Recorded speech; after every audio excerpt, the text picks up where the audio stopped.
मना सर्वथा सत्य सोडू नको रे, मना सर्वथा मिथ्य मांडू नको रे, मना सत्य ते सत्यवाचे वदावे, मना मिथ्य ते मिथ्य सोडून द्यावे.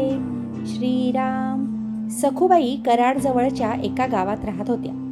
त्या विठ्ठलाच्या परमभक्त होत्या, पण त्यांचे सासर अत्यंत कडक होते. त्यांचा पती आणि सासू त्यांना विठ्ठलाचे नाव घेऊ देत नसत आणि खूप त्रास देत असत. सखूबाईंच्या सासरच्या मंडळींनी त्यांना खांबाला बांधून ठेवले, जेणेकरून त्या पंढरपूरच्या वारीला जाऊ शकणार नाही. सखूबाईंनी देहाच्या कष्टाकडे दुर्लक्ष केले.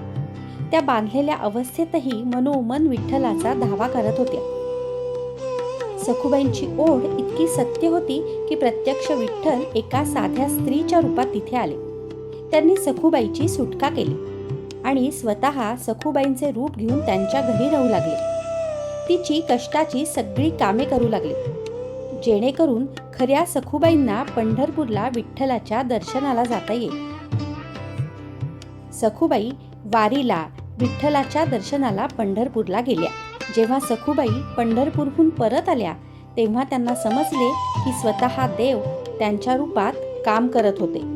ज्या सासरच्या लोकांनी त्यांना त्रास दिला, त्यांनाही पश्चाताप झाला, कारण सखूबाईंच्या सत्य भक्तीमुळे देव त्यांच्या घरात राहायला आला होता.